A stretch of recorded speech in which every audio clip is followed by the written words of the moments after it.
दो अलग अलग दुनियाओं जैसे दो स्कूल्स, एक तरफ चिदोरी का बैड बॉय रिंतारो और दूसरी तरफ इलीट किकियो की एक स्वीट लड़की। ये कहानी है उन दोनों के अनएक्सपेक्टेड कनेक्शन की। चलो शुरू करते हैं एपिसोड 1 का रिकैप। रिंतारो चुपचाप अपनी क्लास में बैठा होता है, सोच में डूबा हुआ। जब वो पड़ोस की बिल्डिंग को अलग करने वाले पर्दों की तरफ देखता है तो सोचता है कि उनके पार कौन सी दुनिया है, एक ऐसी दुनिया जिसका हिस्सा बन पाना उसे कभी मुमकिन नहीं लगता। तभी बाहर कुछ रिंतारो के दोस्त दो बदमाशों के साथ टेंस सिचुएशन में फंस जाते हैं। माहौल गर्म हो जाता है जब उनमें से एक अननोन लड़का उन पे इल्जाम लगाता है कि वो चिदोरी हाई स्कूल के हैं। वो किसी लंबे सुनहरे बालों वाले लड़के को ढूंढ रहे होते हैं और उसका एहसान उनके जूनियर पर बाकी है। अयातो और साकु तुरंत समझ जाते हैं कि बात रिंतारो की हो रही है। तभी रिंतारो उन बदमाशों के पीछे आकर खड़ा हो जाता है, एक डरा देने वाला एक्सप्रेशन लेकर। वो अभी प्रॉपरली माफी भी नहीं मांग पाता कि वो दोनों ठग डर के मारे भाग जाते हैं। लेकिन रिंतारो के दोस्त इस मदद को अप्रिशिएट करने की बजाय गुस्सा हो जाते हैं। शोहे तो अपना फ्रस्ट्रेशन निकाल देता है और रिंतारो को ब्लेम करता है कि उसकी ही वजह से ऐसे लोग अट्रैक्ट होते हैं। रिंतारो एक्सप्लेन करता है, कल रात उसने अपने घर के पास किसी के चीखने की आवाज सुनी थी। चीटिंग का कुछ सीन था। उसने एक रोते हुए लड़के को देखा जिसे थप्पड़ पड़ा था, लेकिन जैसे ही उसने मेरा चेहरा देखा डर के मारे भाग गया। शोहे मजाक में कहता है कि उसे उस लड़के के लिए एक्चुअल में बुरा लग रहा है और साकू कहता है कि शायद उस बेचारे को लगा होगा कि रिंतारो उसे मार डालेगा। रिंतारो बस आधा अधूरा ब्लेम एक्सेप्ट करता है। जैसे ही वो लोग आगे बढ़ते हैं उनका सामना किक्यो अकेडमी की दो लड़कियों से होता है। टेंशन तुरंत फील होती है। दोनों साइड्स आंखों से बचने की कोशिश करते हैं, लेकिन शोहे नोटिस करता है कि एक लड़की का रुमाल गिर गया है। जब वो उसे लौटाता है तो वो लड़की कहती है कि अब उसे इस रुमाल की जरूरत नहीं। साकू कहता है कि कुछ नहीं बदला, किक्यो की लड़कियां अब भी उनसे नफरत करती है। रिंतारो इस सिचुएशन के बारे में सोचता है। किक्यो प्राइवेट अकेडमी फॉर गर्ल्स एक एलीट स्कूल माना जाता है जहां सोफिस्टिकेटेड लड़कियां पढ़ती हैं, लेकिन चिदोरी हाई एक स्कूल जिसका नाम बदमाशी और लो ग्रेड्स के लिए मशहूर है। चिदोरी हाई के स्टूडेंट्स के लिए ये नोबल लड़कियां सिर्फ रूड और दूरी बनाए रखने वाली होती हैं। दोनों स्कूल्स एक दूसरे के बिल्कुल पास हैं,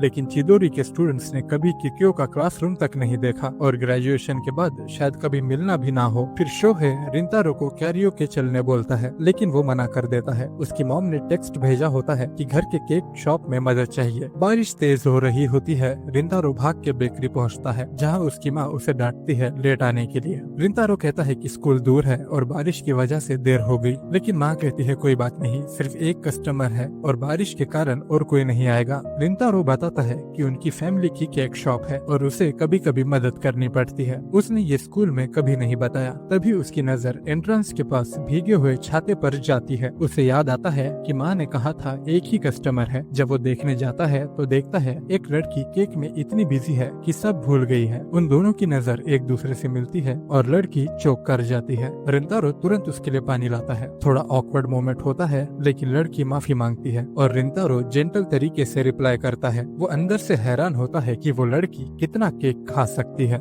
लड़की केक खत्म करके जल्दी से निकल जाती है और रिंतारो सोचता है कि क्या उसने उसे डरा दिया। फिर उसकी माँ बताती है कि वो लड़की रेगुलर कस्टमर है, वागुरी-सान, जो महीने में कुछ बार आती है। रिंतारो थोड़ा गिल्ट फील करता है कि कहीं उसकी वजह से अब वो वापस ना आए। माँ कहती है कि वागुरी ऐसी लड़की नहीं है जो आसानी से डर जाए और अगर वो ना भी आए तो हम उसे केक से वापस बुला लेंगे। अगली सुबह क्लास में रिंतारो का ध्यान बार बार भटकता है। सोचता है कि क्या वो लड़की सच में इतनी ट्रॉमेटाइज्ड हो गई। वो इवन सोचता है कि आसपास के मिडिल स्कूल्स जाके माफी मांगेगा, लेकिन तुरंत समझ जाता है कि वो कितना वियर्ड लगेगा। रात को जब वो अपने रूम में किताब पढ़ रहा होता है, उसकी माँ अंदर आती है एक शॉकिंग न्यूज के साथ। वागुरी-सान आई है और वो तुमसे बात करना चाहती है। इससे पहले रिंतारो वागुरी से माफी मांगी उसे डराने के लिए वागुरी उसे ट्रीट के लिए इनवाइट करती है। वो दोनों उसी की बेकरी में टेबल पर बैठ जाते हैं। रिंतारो कंफ्यूज होता है, उससे छोटे उम्र की लड़की उसे ट्रीट कर रही है और वो भी उसी के स्टोर में। वो रिंतारो को केक ऑफर करती है कल रात भाग जाने के लिए, सॉरी कहने के लिए, लेकिन उसकी नजर बार बार केक पर जा रही होती है। रिंतारो कहता है कि वो ये केक खा सकती है। वो पहले मना करती है, फिर फाइनली मान जाती है। केक खत्म होने के बाद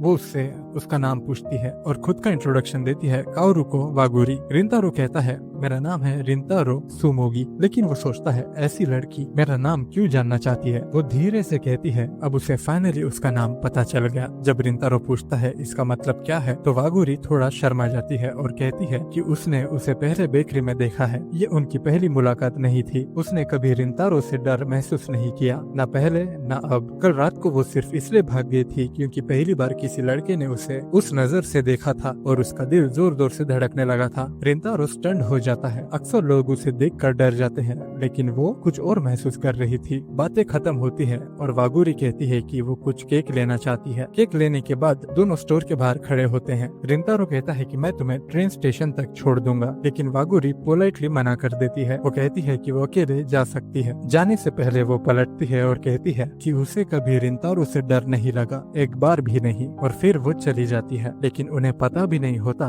कि पीछे से वही दो बदमाश उन्हें देख रहे होते हैं। रिंतारो घर आके अपने थॉट्स में खो जाता है। उसने कभी इस तरह की काइंडनेस महसूस नहीं की थी। उसकी माँ अंदर आकर कहती है कि वागुरी अपना केक भूल गई है, लेकिन तभी वो दो लड़के वागुरी को घेर लेते हैं, उसे छेड़ते हैं और रिंतारो के बारे में बदनाम कर देने वाली बातें कहते हैं कि वो एक खतरनाक गुंडा है जो मिडिल स्कूल से डर का दूसरा नाम है। रिंतारो ये सब सुन लेता है और तुरंत साइट पर पहुंच जाता है। वो थग्स रिंतारो की बुराई कर रहे होते हैं। तब वागुरी फाइनली बोलती है क्या तुमने कभी रिंतारो से बात की है? जब वो कहते हैं नहीं और कभी नहीं करेंगे तो वागुरी गुस्से में कहती है अगर तुम उसे जानते भी नहीं हो तो उसके बारे में बुरा बोलना बंद करो। माहौल बदल जाता है। एक थग कन्फेस करता है कि वो वागुरी का यूज कर रहा था रिंतारो से बदला लेने के लिए। फिर वो वागुरी को पंच मारने जाता है, लेकिन रिंतारो बीच में आ जाता है और मुक्का खाकर दीवार से टकरा जाता है। उसके सिर से खून निकलने लगता है। फिर भी रिंतारो शांत रहता है और कहता है अगर तुम्हें रिवेंज मिल गया तो अब चले जाओ। दोनों लड़के डर के मारे भाग जाते हैं। वागुरी घबरा जाती है और खून रोकने की कोशिश करती है। रिंतारो कहता है ये उसकी गलती नहीं है, वॉल से ज्यादा चोट लगी, लेकिन वागुरी मानने को तैयार नहीं। वो पूछती है तुमने बचने की कोशिश क्यों नहीं की? रिंतारो धीरे से कहता है ये उसकी सजा है तुम्हें इस सब में इन्वॉल्व करने की। उसके दिमाग में वागुरी के वर्ड्स का एको होता है। उसने उन गुंडों को रोका क्योंकि उसने रिंतारो को समझा था। रिंतारो गिल्ट फील करता है, लेकिन वागुरी क्लियर होती है। उसे समझ ही नहीं आता लोग रिंतारो से डरते क्यों हैं। उसके लिए तो वो काइंड है और उसे बचाने के लिए वो उसका शुक्रिया अदा करती है दिल से। रिंतारो जिसे हमेशा सिर्फ रिजेक्शन मिला है पहली बार होप महसूस करता है, एक ऐसी फीलिंग जिसे उसने कब का दबा दिया था। वो उसे स्टेशन तक छोड़ता है और वागुरी उसके चोट के बारे में पूछती है। रिंतारो कहता है कुछ खास नहीं, ये तो आराम से ठीक हो जाएगा। जैसे ही वो मुड़ता है वागुरी कहती है वो फिर आएगी केक खाने के लिए। रिंतारो हल्की सी स्माइल देकर कहता है हाँ। बाद में वागुरी किसी को कॉल करके बताती है कि वो ठीक है और उसका दिमाग उस मोमेंट पर अटका रहता है जब रिंतारो ने उसे अपने से छुपा लिया था। अगली सुबह रिंतारो स्कूल अर्ली पहुंचता है, थका हुआ और सोच में डूबा। सोचता है वागुरी कब दोबारा आएगी। तभी वो खिड़की की तरफ देखता है और शॉक हो जाता है कि क्यों बिल्डिंग के पर्दे हट रहे होते हैं और वहाँ वागुरी खड़ी होती है। पैनिक में रिंतारो अपने क्लासरूम के पर्दे तुरंत बंद कर देता है। शॉक्ड वो सोचता है कि वागुरी वहाँ क्या कर रही है, क्या वो मुझसे छोटी नहीं है? और तब उसे एहसास होता है कि काओरुको वागुरी किक्यो अकेडमी की स्टूडेंट है। सुबह की शुरुआत चिदोरी हाई में जिंदगी से भरी होती है, लेकिन सब कुछ खुशगवार नहीं है। शोहे परेशान है। उसे किक्यो अकेडमी की लड़कियों से गुस्से भरी नजरें मिल रही हैं। आमतौर पर तो उसे फर्क नहीं पड़ता, लेकिन आज कुछ अलग लग रहा है। हर एक नजर ज्यादा भारी, ज्यादा पर्सनल महसूस हो रही है। जब उसके दोस्त साकू और आया तो आते हैं तो पता चलता है कि सिर्फ उसी के साथ ऐसा नहीं हो रहा, उनके साथ भी सुबह कुछ ऐसा ही हुआ था। तब साकू कैजुअली कहता है कि उसे कभी भी चिदोरी और किक्यो के बीच की टेंशन पसंद नहीं आई। उसके हिसाब से इन दोनों स्कूल्स का कभी मिलना मुमकिन नहीं है। उसकी बात हवा में तैरती रह जाती है और रिंतारो चुपचाप सोच में डूब जाता है। उसके बाद सबकी नजर रिंतारो के सर के चोट पर पड़ती है और थोड़ी देर में आया तो पूछता है कि उसके डेस्क का पर्दा क्यों बंद है। शोहे मजाक में कहता है कि रिंतारो सुबह सुबह सबसे पहले किक्यो की बिल्डिंग देखना नहीं चाहता इसलिए, लेकिन रिंतारो कुछ ज्यादा ही इमोशनल हो जाता है और जोर देकर कहता है कि वजह ये नहीं है। उसके अचानक रिएक्शन से सब थोड़ा कंफ्यूज हो जाते हैं, खासकर साकू। जैसे ही क्लास शुरू होती है रिंतारो का ध्यान कहीं और ही होता है। उसके दिमाग में बार बार काओरुको का एक्सप्रेशन घूमता रहता है। जब उसने स्कूल में उसे देखा था कितनी हैरानी थी उसके चेहरे पर। और फिर रिंतारो ने अचानक पर्दा खींच दिया था। उसके मन पर गिल्टी फीलिंग भारी पड़ रही है। वो सोचता है कि क्या काओरू को कभी फिर से केक शॉप आएगी, और शायद बेहतर होगा अगर वो ना आए। स्कूल के बाद शोहे सबको कैरियोके के लिए इनवाइट करता है, लेकिन जैसे ही वो लोग स्कूल से निकलने वाले होते हैं, उनकी नजर गेट के पास भीड़ पर पड़ती है। कुछ तो हो रहा है। रिंतारो तब हैरान रह जाता है जब वो देखता है कि काओरू को चिदोरी के एंट्रेंस के बाहर अकेली खड़ी है और क्लियरली किसी का इंतजार कर रही है। स्टूडेंट्स धीरे धीरे देख रहे होते हैं और आपस में कुछ कुछ बोल भी रहे होते हैं। तभी शोहे सीधा आगे बढ़कर उसके सामने आ जाता है। उसकी टोन थोड़ी तेज और डिमांडिंग होती है। उसे जानना होता है कि एक किक्यो की लड़की चिदोरी में क्या कर रही है। काओरू को थोड़ी घबरा जाती है, लेकिन धीरे से कहती है कि वो किसी का इंतजार कर रही है। रिंतारो तुरंत शोहे को पीछे खींच लेता है और सिचुएशन को संभालने की कोशिश करता है। तभी अचानक शोहे की आंखों से आंसू निकल पड़ते हैं। वो मानता है कि वो गुस्से में नहीं था, बल्कि जेलस था। उसे चुभता है कि उनके इस रैग स्कूल का कोई लड़का शायद सच में गर्लफ्रेंड बना रहा है। लेकिन सब कुछ शांत होने से पहले ही काओरुको के किक्यो वाले फ्रेंड्स वहां आ जाते हैं। वो शोहे को धक्का देते हुए काओरुको को वापस खींच लेते हैं। गेट के दूसरी तरफ और भी किक्यो स्टूडेंट्स जमा हो जाती हैं। कुछ गॉसिप कर रही होती हैं और बाकी तीखी नजरों से देख रही होती हैं। शोहे गुस्से में एक अपॉलॉजी मांगता है धक्का देने के लिए, लेकिन एक लड़की उसका हाथ झटक देती है ठंडी नजरों के साथ। जैसे ही काओरुको को वापस खींचा जाता है, वो अपने कंधे के ऊपर मुड़कर रिंतारो की तरफ देखती है। उसके चेहरे पर एक चुप सी चिंता साफ नजर आती है। सीन खत्म होता है। भीड़ धीरे धीरे छट जाती है। रिंतारो के दोस्त कैरियोके की तरफ बढ़ जाते हैं, लेकिन रिंतारो पीछे रह जाता है, गहरी सोच में डूबा हुआ। उसके दिल का एक हिस्सा चुपके से उम्मीद करता है शायद काओरुको उसका ही इंतजार कर रही थी, लेकिन फिर वो उस ख्याल को झटक देता है, ये सोचकर कि शायद ये सब उसका वहम ही है। कैरियोके में माहौल काफी अपबीट होता है। शोहे जोर जोर से गाता है, लेकिन रिंतारो का ध्यान कहीं और ही होता है। दूसरे लोग भी नोटिस कर लेते हैं। साकू और आयातो उसकी चोट का जिक्र करते हैं और बताते हैं कि वो पूरे दिन कितना अजीब बिहेव कर रहा है। वो उससे आराम से पूछते हैं, लेकिन रिंतारो बस मुस्कुरा कर बात टाल देता है। वो लोग ज्यादा फोर्स नहीं करते, बस इतना याद दिला देते हैं कि अगर कभी बात करनी हो तो वो हमेशा उसके साथ हैं। उस शाम रिंतारो देखता है कि केक शॉप अभी भी चालू है। जब वो अंदर जाता है तो उसे हैरानी होती है देखकर कि काओरुको वहां उसका इंतजार कर रही है। वो उसे एक प्यारी सी मुस्कान के साथ ग्रीट करती है और दिन के घटना के लिए माफी मांगती है। रिंतारो थोड़ा घबरा जाता है, कुछ बोल नहीं पाता, सिर्फ हिचकिचाता है। तभी उसकी माँ वहां आ जाती है, उसे डांट लगाती है कि उसने काओरुको को इतनी देर तक रुकवाया और उसे केक ऑफर करती है। काओरुको पोलाइटली मना कर देती है, लेकिन उसका पेट जोर से आवाज कर देता है।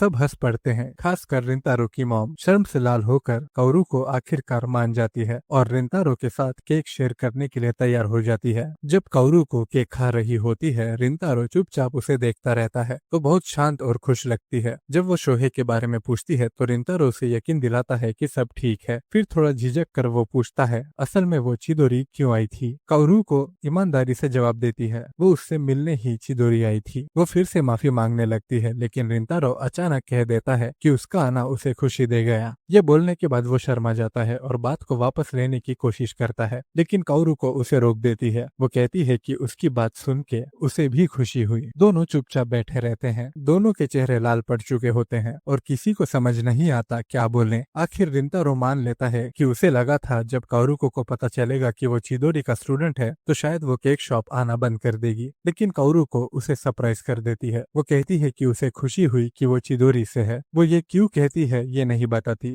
बस खड़ी होती है और कहती है कि वो सिर्फ उसे थोड़ा और अच्छे से जानना चाहती थी। जब काओरुको वहां से चली जाती है, रिंतारो उसके चेहरे पर कुछ और भी देख लेता है, जैसे कोई पछतावा या अफसोस। ये बात उसके मन को चुभ जाती है। वो उसके आधे खाए हुए केक को देखता रहता है और उसके अंदर धीरे धीरे गिल्ट भरने लगता है। उसकी माँ वापस आती है और तुरंत समझ जाती है कि कुछ तो गलत है। फिक्र में वो उसे लिविंग एरिया में ले जाती है। जब रिंतारो अपना दिल खोलता है तो वो शांति से सुनती है। फिर उसके माथे पर एक हल्का सा थप्पक मार देती है। वो उसे डांटती है कि उसने काओरुको को अकेले जाने दिया, लेकिन उससे भी ज्यादा वो उसकी असली गलती बताती है। उसने काओरुको को उसी तरह जज किया जैसे लोग हमेशा उसे जज करते आए हैं। काओरुको ने कभी भी उसे नीचा नहीं समझा। उसने तो स्कूल राइवलरी के बावजूद रिंतारो के करीब आने की कोशिश की। ये बात समझकर रिंतारो को अपने ही डबल स्टैंडर्ड्स का एहसास होता है। गुस्से और फ्रस्ट्रेशन में वो अपने आप को मुक्का मार देता है, इतना जोर से कि खून निकल आता है। उसकी माँ तुरंत भागकर उसकी चोट साफ करती है, फिर से डांटती है, लेकिन अब साफ दिख रहा होता है कि रिंतारो के अंदर कुछ बदल गया गया है। अगले दिन सुबह काओरू को हमेशा की तरह जल्दी किक्यो पहुंचती है, लेकिन इस बार वहां कोई उसका इंतजार कर रहा होता है। रिंतारो उसके स्कूल के गेट के बाहर खड़ा होता है। जैसे ही वो उसे देखता है तुरंत माफी मांगता है सबके लिए, उससे दूर भागने के लिए, उसके जज्बात को इग्नोर करने के लिए और उसे समझने की कोशिश ना करने के लिए। काओरू को शर्म आ जाती है, झुक कर बैठ जाती है और अपना चेहरा छुपा लेती है। वो भी माफी मांगती है उसे परेशान करने के लिए, लेकिन रिंतारो उसके पास झुक कर बैठता है और कहता है कि अब बस करे। अब उसे समझ आ गया है कि काओरू को हमेशा उसके साथ ईमानदार रही है और अब उस पर उसका भी फर्ज है कि वो उसके साथ वही ईमानदारी दिखाए। वो कन्फेस करता है कि उसके लिए काओरू का स्कूल कभी इम्पोर्टेंट था ही नहीं, असल बात तो कुछ और थी। जो बात उसे चुभी वो ये थी कि लोग किक्यो को बुरा कह रहे थे, जबकि अब उसे पता था कि काओरू को भी वहीं से है। उसे बर्दाश्त नहीं हुआ कि लोग उसके बारे में ऐसी बातें कर रहे थे और यही वजह थी कि उसके जज्बात उलझ गए। वो मानता है कि उसने गलत किया और दूसरों की बातों को अपने नजरिए पर असर डालने दिया। वो एक बार फिर से साफ साफ कहता है उसे सच में खुशी हुई थी कि काओरू को उसका इंतजार कर रही थी। काओरू को एक पल के लिए स्टन्ड रह जाती है, लेकिन फिर एक चमकदार मुस्कान के साथ हंस पड़ती है। वो उसे माफ कर देती है और थोड़ा मजाक करते हुए अपना प्रॉपर इंट्रोडक्शन फिर से देती है, जैसे नए से शुरुआत हो रही हो। फिर वो कह देती है कि उनके स्कूल्स मैटर नहीं करते, जो सच में इम्पोर्टेंट है वो ये है कि दोनों एक दूसरे को इंसान के रूप में समझें। क्योंकि क्लास अभी शुरू नहीं हुई है, काओरू को एक छोटी सी रिक्वेस्ट करती है कि दोनों अपने अपने क्लासरूम में जाएं और सिर्फ एक बार चुपके से एक दूसरे को विंडो से वेव करें जब कोई देख ना रहा हो। रिंतारो मान जाता है। जैसे ही वो अपनी सीट पर बैठता है उसकी नजर सामने पड़ती है, काओरू को वहां होती है। जैसे ही वो पर्दा खोलती है उसका चेहरा खुशी से चमक उठता है और वो दोनों हाथों से जोर जोर से वेव करती है। रिंतारो भी चुपचाप हाथ हिलाता है और उसे देखते रहता है। उसकी मुस्कान उसके दिल को छू जाती है और उस एक शांत पल में रिंतारो एक फैसला लेता है कि वो काओरू के बारे में और ज्यादा जानना चाहता है और उस नर्म अजनबी सी दुनिया के बारे में भी जो काओरू ने उसके लिए धीरे धीरे खोलनी शुरू की है। रिंतारो और शोहे क्लास में फंसे हुए हैं, गर्मी से परेशान होकर सोच रहे हैं काश वो किसी होटल जा पाते, एसी फुल चलाकर सीधा सो जाते। शोहे कहता है कि वो बोरियत से मरना चाहता है, लेकिन अचानक उसे याद आता है कि स्पोर्ट्स डे आ रहा है और वो रिंतारो को बताता है कि वो कितना जीतना चाहता है, पर उनके टीचर अनाउंस करते हैं कि वो दोनों स्पोर्ट्स फेस्टिवल में पार्टिसिपेट नहीं कर सकते। जब वो पूछते हैं कि क्यों, तो टीचर सख्ती से कहते हैं कि जो भी मिड टर्म्स एग्जाम में फेल हुआ है उसे मेकअप एग्जाम्स देने पड़ेंगे। शोहे टीचर से मिन्नत करता है कि थोड़ा रहम करें। आखिर में टीचर मान जाते हैं, लेकिन सिर्फ तब अगर वो अच्छे मार्क्स लाए और स्पोर्ट्स फेस्टिवल जीते। टीचर ये तक प्रॉमिस करते हैं कि अगर दोनों चीजें कर ली तो वो उन्हें आइसक्रीम भी खिलाएंगे। वापस क्लास में शोहे का दिमाग हिलने लगता है। उसे रियलाइज होता है कि उसका बेवकूफ दिमाग सच में ये सब हैंडल नहीं कर सकता। मजबूरी में वो साकू से गुहार करता है कि वो उन्हें पढ़ाए, क्योंकि उनके ग्रुप में सबसे ज्यादा स्मार्ट तो वो ही है। लेकिन साकू मना कर देता है, याद दिलाते हुए कि पिछले साल भी सब उसकी मदद के बावजूद फेल हो गए थे। आया तो रिंतारो से पूछता है कि सब ठीक है या नहीं, लेकिन रिंतारो भी शोहे की तरह बिल्कुल हारा हुआ महसूस कर रहा होता है। रिंतारो उससे मदद मांगता है, लेकिन आया तो कहता है कि वो भी रिंतारो जितना ही बेवकूफ है। अचानक शोहे डिक्लेयर करता है कि उन्हें साकू की मदद की जरूरत नहीं है और वो खुद ही पढ़ाई करेंगे। साकू उन्हें चैलेंज देता है कि अगर हिम्मत है तो बिना उसकी हेल्प के सच में पास होके दिखाएं। उसी वक्त रिंतारो को अपनी मॉम का एक टेक्स्ट आता है जिसमें लिखा होता है कि उनकी शॉप में सेल चल रही है और वो काओरू को बुलाने के लिए कहती हैं। तभी रिंतारो को रियलाइज होता है कि काओरू तो कुछ टाइम से स्टोर आई ही नहीं है। घबराहट में क्लास के बीच ही वो काफी देर सोचने के बाद काओरू को एक इनविटेशन लिख कर भेज देता है। वो पूरे दिन रिप्लाई का इंतजार करता है, पर स्कूल खत्म होने के बाद भी कोई जवाब नहीं आता। फिर अचानक काओरू का मैसेज आता है जिसमें वो लिखती है कि वो नहीं आ सकती क्योंकि वो बिजी है। रिंतारो अचानक उदास महसूस करता है और सोचता है कि आखिर उसे इतना बुरा क्यों लग रहा है। तभी शोहे वहां आ जाता है और रिंतारो को पब्लिक लाइब्रेरी चलने के लिए बोलता है ताकि वो मिड टर्म्स की पढ़ाई कर सके। दोनों बिना टाइम वेस्ट किए बुक्स लेकर पढ़ने लगते हैं, लेकिन सिर्फ 10 मिनट बाद ही शोहे का दिमाग पूरी तरह से शॉर्ट हो जाता है। रिंतारो सजेस्ट करता है कि शोहे को साकू से माफी मांगनी चाहिए पिछले साल उसका टाइम वेस्ट करने के लिए। शोहे मान लेता है कि उसे सच में बुरा लगता है कि वो फेल हो गया था और साकू की मेहनत बर्बाद हो गई थी। रिंतारो उसे हिम्मत देता है और कहता है कि साकू अब भी केयर करता है और चाहता है कि सब मिलकर स्पोर्ट्स डे एंजॉय करें। ये सुनकर शोहे हैरान हो जाता है कि रिंतारो को क्या हो गया, क्योंकि वो अचानक इतना सिंसियर कैसे बोलने लगा। इंस्पायर होके शोहे उछल कर खड़ा हो जाता है और रिंतारो से कहता है कि वो अभी स्कूल जा रहा है साकू से माफी मांगने और उसे लाइब्रेरी ले आने। वो प्रॉमिस करता है कि वो सब मिलके स्पोर्ट्स डे में जरूर होंगे। शोहे के जाने के बाद रिंतारो पढ़ाई करता रहता है। तभी दो लड़कियां वहां आती हैं और सीट्स ढूंढने लगती हैं। रिंतारो चुपचाप उठकर चला जाता है, अपनी सीट उनके लिए छोड़ देता है। लड़कियों को समझ आ जाता है कि उसने क्या किया, लेकिन तब तक उसका शुक्रिया कहना लेट हो जाता है। जैसे ही रिंतारो लाइब्रेरी से बाहर निकलने ही वाला होता है, उसके कान किसी को काउरुको का नाम लेते सुनाई देते हैं। क्यूरियस होकर वो इधर उधर देखता है और देखता है कि काउरुको अपनी फ्रेंड के साथ बैठकर पढ़ाई कर रही है। तभी उसे समझ आता है कि काउरुको शॉप इसलिए नहीं आ पाई क्योंकि वो अपने खुद के मिड टर्म्स की तैयारी में बिजी है। वो चुपचाप दूर से काउरुको को देखता है, लेकिन जब वो लगभग पकड़ा जाता है तो तुरंत छुप जाता है। उसे देखते हुए उसका ध्यान जाता है कि काउरुको अपनी फ्रेंड के साथ कितनी कैजुअल और रिलैक्स्ड है, बिल्कुल अलग उस तरीके से जैसे वो रिंतारो के साथ होती है। तभी उसकी फ्रेंड काउरुको की तारीफ करती है कि उसने फिर से क्लास की टॉपर पोजीशन मेंटेन की है, और रिंतारो हैरानी से सुनता रहता है, समझते हुए कि काउरुको सच में कितनी अमेजिंग है। वो लाइब्रेरी से बाहर निकलता है और बाहर ही बैठकर पढ़ाई कंटिन्यू करता है। काउरुको के टॉपर होने के बारे में सोचता हुआ उसे महसूस होता है कि वो उससे कितना पीछे है, क्योंकि उसका खुद का नाम तो स्कूल के टॉप इडियट लिस्ट में आता है। थोड़ी देर के लिए वो लेट जाता है ताकि ब्रेक ले सके, लेकिन शोहे की मोटिवेशन याद आती है। वो तय कर लेता है कि इस बार मिड टर्म्स में फेल नहीं होगा। अचानक काउरुको वहां आ जाती है, जिसे देखकर रिंतारो चौंक जाता है। काउरुको कहती है कि उसने पहले उसे निकलते हुए देख लिया था और उसे पता था कि वो ही था। अपना लंच लेकर वो कहती है कि उसे भूख लगी है। जेंटलमैन की तरह रिंतारो थोड़ा साइड हो जाता है ताकि काउरुको के लिए जगह बन सके। काउरुको माफी मांगती है कि वो स्टोर नहीं आ पाई और प्रॉमिस करती है कि अगले टाइम जरूर आएगी, जब अपनी पार्ट टाइम जॉब से थोड़ा पैसा बचा लेगी। ये सुन के रिंतारो सरप्राइज हो जाता है। उसने हमेशा सोचा था कि काउरुको अमीर है, लेकिन काउरुको उसे बताती है कि वो अमीर नहीं है और उसने किक्यो स्कूल में स्कॉलरशिप के थ्रू एडमिशन लिया है, इसीलिए वो अपने ग्रेड्स को गिरने नहीं दे सकती। काउरुको कंप्लेन करती है कि उसकी नींद पूरी नहीं हो रही है क्योंकि वो रात भर पढ़ाई करती रहती है, लेकिन फिर भी कहती है कि वो सब कुछ झेलने को तैयार है। वो समझाती है कि वो बस एक नॉर्मल लड़की है, एक नॉर्मल फैमिली से, जो किसी तरह एक किक्यो जैसे एलिट स्कूल तक पहुंच गई, इसीलिए उसे दूसरे लोगों से 2 गुना मेहनत करनी पड़ती है। रिंतारो उससे पूछता है, तुम इतनी मेहनत करने के लिए तैयार क्यों हो? काउरुको बताती है कि उसने अपने डैड से रिक्वेस्ट की थी कि वो किक्यो जाने दें, और उसने उनसे वादा किया था कि वो कभी उनका भरोसा नहीं तोड़ेगी। ये वादा ही उसका गर्व बन गया और अब यही उसकी सबसे बड़ी मोटिवेशन है, जिसे वो किसी भी हाल में निभाना चाहती है। उसी मोमेंट पर रिंतारो को रियलाइज होता है कि उसने काउरुको को अमीर समझकर कितना गलत जज किया था, और ये वही चीज है जिसके लिए वो खुद कभी जज होना पसंद नहीं करेगा। ये सोचकर वो हम्बल फील करता है और थोड़ा घबराते हुए काउरुको से कहता है, क्या तुम मुझे पढ़ना सिखाओगी? क्योंकि अब वो फिर से फेल नहीं होना चाहता और अपने दोस्तों से अलग भी नहीं होना चाहता। काउरुको उसे थोड़ा खाना ऑफर करती है और मुस्कुराते हुए कहती है, जब मेरे पास फ्री टाइम होगा मैं तुम्हारी पढ़ाई में मदद करूंगी। तभी काउरुको की फ्रेंड सुबारू वहां आ जाती है और रिंतारो उसके सिल्वर बालों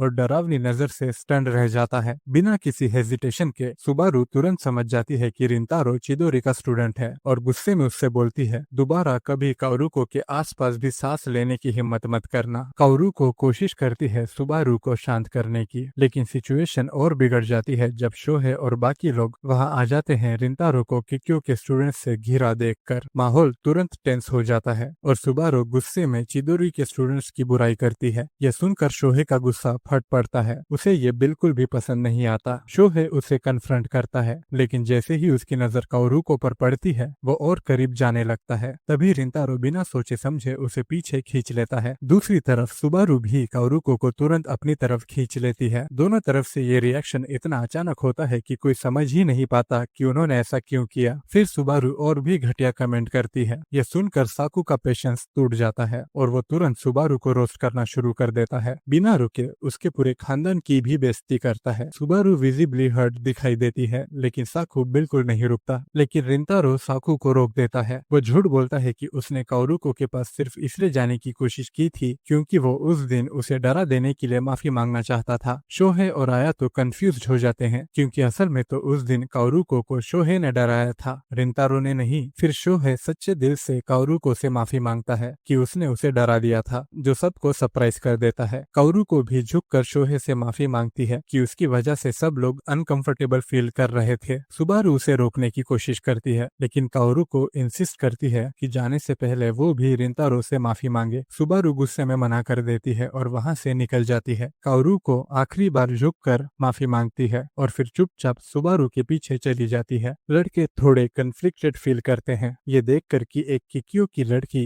इतनी काइंड और हम्बल भी हो सकती है। फिर उनका ध्यान साकू की तरफ जाता है जिसने उनके लिए स्टैंड लिया। साकू प्राउडली डिक्लेयर करता है, मैं बर्दाश्त नहीं कर सकता कि मेरे दोस्तों को कोई सिल्वर बालों वाली डिसरिस्पेक्ट करे। दूसरी तरफ सुबारू काओरुको को डांटती है कि उसने माफी क्यों मांगी और चिदोरी के लड़कों की फिर से बुराई करती है। लेकिन जैसे ही उसे याद आता है कि रिंतारो ने उस वक्त साकू की बेइज्जती से उसे बचाया था, वो थोड़ा हिल जाती है। क्यूरियस होकर वो काओरुको से पूछती है कि रिंतारो उनके बातचीत के दौरान कैसा था। काओरुको सीधे सिंपल शब्दों में कहती है, वो बहुत काइंड था। ये सुनकर सुबारू अपने ही मैन हेटिंग सोच पर पहली बार डाउट करने लगती है। रात को रिंतारो जबरदस्ती पढ़ाई कर रहा होता है, चाहे उसका दिमाग पिघल ही क्यों ना रहा हो। तभी अचानक काओरुको का कॉल आता है। जैसे ही वो फोन उठाता है उसे रियलाइज होता है कि उसकी आवाज तो हाई पिच्ड हो गई है। दोनों लाइब्रेरी वाले इंसिडेंट के लिए एक दूसरे से माफी मांगते हैं और एक दूसरे को ये भी रियश्योर करते हैं कि उनके फ्रेंड्स असल में अच्छे हैं। काओरुको रिंतारो का शुक्रिया अदा करती है उसे प्रोटेक्ट करने के लिए और कहती है कि उस वक्त वो सच में बहुत कूल था। रिंतारो ऑकवर्ड हो जाता है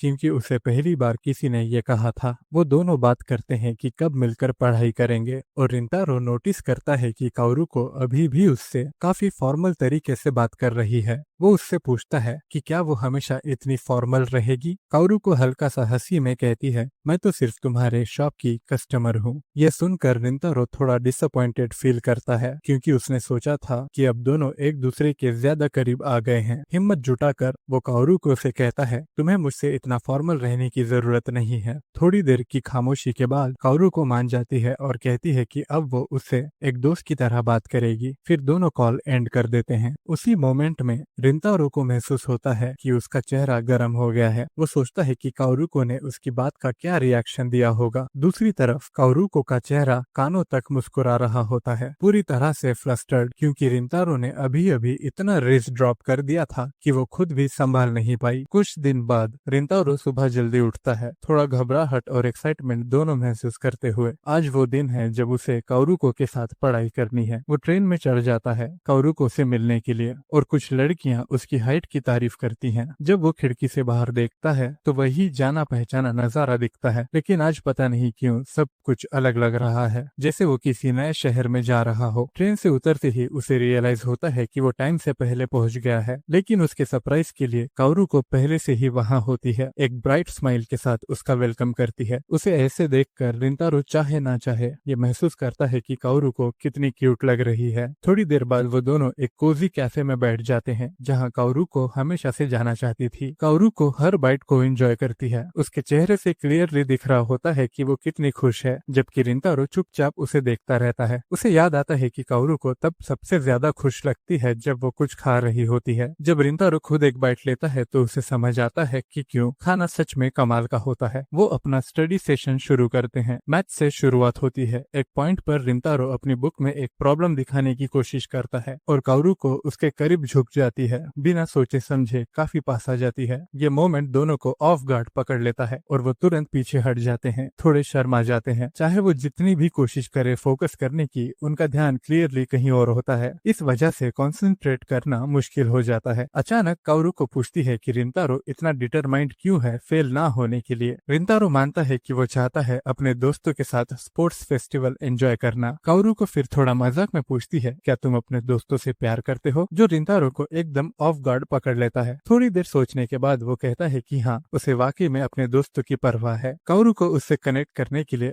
अपनी दोस्ती सुबारू के साथ शेयर करती है। वो कहती है कि चाहे सुबारू बाहर से थोड़ी कोल्ड लगे, लेकिन असल में वो एक अच्छी इंसान है। काओरुको समझाती है कि वो दोनों बचपन से फ्रेंड्स हैं और सुबारू ने लड़कों के साथ कुछ बुरे एक्सपीरियंसेस फेस किए हैं। इसी वजह से जब रिंतारो ने पिछले दिन सुबारू के बारे में कुछ बुरा नहीं कहा तो वो बात काओरुको के लिए काफी मायने रखती है। जब वो अलग होते हैं, काओरुको रिंतारो को एक नोटबुक देती है जो उसने स्पेशली उसकी पढ़ाई में मदद करने के लिए तैयार की है। रिंतारो थोड़ी चिंता करता है कि कहीं वो उसके लिए बोझ तो नहीं बन रहा, लेकिन काओरुको उसे रियोश्योर करती है कि वो दोनों इसमें साथ हैं और वो सच में चाहती है कि रिंतारो अपने दोस्तों के साथ स्पोर्ट्स फेस्टिवल एंजॉय करे। करे। वो तो ये तक कहती है कि उसे स्पोर्ट्स फेस्टिवल के बारे में सुनने का इंतजार रहेगा। काओरुको के जाने के बाद रिंतारो एक नई मोटिवेशन फील करता है अपने एग्जाम्स का सामना करने के लिए, लेकिन जैसे ही वो वहाँ से निकलने वाला होता है कोई उसे पीछे से पकड़ लेता है। वो मुड़कर देखता है तो सामने सुबारू होती है जो पूछती है कि हम थोड़ी देर अकेले बात कर सकते हैं। वो दोनों पास के एक कैफे में बैठ जाते हैं। बिना कुछ कहे ही रिंतारो थोड़ा अनईजी फील करता है। अचानक ही सुबारू सीधा पूछ लेती है, क्या तुम काओरुको को डेट कर रहे हो? ये सुनकर रिंतारो इतना शॉक हो जाता है कि उसका गर्म कॉफी का कप हाथों से छूट जाता है और उसका हाथ जल जाता है। सुबारू तुरंत अपनी हैंडकरचीफ निकाल कर उसे देती है और रिंतारो हैरान रह जाता है कि वो पहले से कितनी अलग लग रही है। सुबारू अपना सवाल दोबारा पूछती है, क्या तुम काओरुको को डेट कर रहे हो? रिंतारो जोर देकर कहता है कि नहीं, ऐसा कुछ नहीं है। फिर वो पूछती है, तो तुम्हारा रिश्ता क्या है उसके साथ? रिंतारो थोड़ा रुक जाता है। उसे खुद समझ नहीं आता कि वो अपने आप को काओरुको का दोस्त भी कह सकता है या नहीं। उसकी हेजिटेशन देखकर सुबारू अंदाजा लगाती है कि शायद इन दोनों को ज्यादा वक्त नहीं हुआ है एक दूसरे को जाने हुए। रिंतारो इस बात का हाँ में जवाब देता है। सुबारू एक हल्की सी साय लेती है जैसे उसे थोड़ी रिलीफ मिली हो और फिर कहती है काओरुको से दूर रहना। रिंतारो उससे रीजन करने की कोशिश करता है। कहता है सिर्फ इसलिए क्योंकि मैं चिदोरी से हूँ इसका मतलब ये तो नहीं कि मैं कोई शेडी डिलिक्वेंट हूँ। लेकिन सुबारू उसकी बात बीच में ही काट देती है और कहती है, मुझे पता है तुम वैसे नहीं हो, खासकर उस दिन के बाद जब तुमने मेरी तरफदारी की जबकि मैंने तुम्हें और तुम्हारे दोस्तों को बुरा भला कहा था। सुबारू उसे वार्न करती है कि अगर काओरुको को किसी चिदोरी के लड़के के साथ देखा गया तो उसके लिए प्रॉब्लम्स हो सकती हैं, खासकर क्योंकि किक्यो के टीचर स्टूडेंट से भी ज्यादा बायस्ड हैं। काओरुको एक स्कॉलरशिप पर है और अगर उसका रिंतारो के साथ कनेक्शन दिखा तो वो स्कॉलरशिप भी रिस्क में पड़ सकती है। अचानक उनके पास एक छोटा बच्चा गिर जाता है। रिंतारो मदद करने के लिए उठता है लेकिन सुबारू उससे भी तेज निकलती है। वो तुरंत बच्चे का टॉय उठाकर उसे वापस दे देती है। बच्चा खुशी से उसका शुक्रिया अदा करता है और उसके बालों की तारीफ करता है। कहता है, आपका हेयर कलर बहुत कूल है। ये बात सुबारू के मन में एक पुरानी याद जगा देती है। वो रिंतारो से कहती है कि एक टाइम था जब उससे उसके बालों के लिए बुली किया जाता था, लेकिन काओरुको पहली लड़की थी जिसने न सिर्फ उसके बालों की तारीफ की बल्कि उसका डिफेंस भी किया। उस मोमेंट के बाद काओरुको उसके लिए एक हीरो बन गई थी और तब से वो उसकी सबसे करीबी दोस्त है। सुबारू समझाती है कि वो काओरुको को प्रोटेक्ट करने के लिए कुछ भी करने को तैयार है, चाहे उसके बदले काओरुको उससे नफरत ही क्यों ना करने लगे। फिर वो अपना सर झुकाती है और पूरी सिंसियरिटी के साथ रिंतारो से गुजारिश करती है, प्लीज काओरुको से मिलना बंद करो। ये सुनकर रिंतारो के दिमाग में अपने दोस्तों और किक्यो की लड़कियों के बीच की टेंशन याद आती है, लेकिन उसे याद आता है कि काओरुको ने कभी उसके साथ ऐसा भेदभाव नहीं किया। उसने हमेशा उसे समझने की कोशिश की बिना किसी बायस के। इसी वजह से रिंतारो बहुत ही जेंटल तरीके से सुबारू की रिक्वेस्ट को मना कर देता है। सुबारू कैफे में अकेली रह जाती है, दिल में कन्फ्लिक्टिंग फीलिंग्स के साथ थोड़ा पछतावा,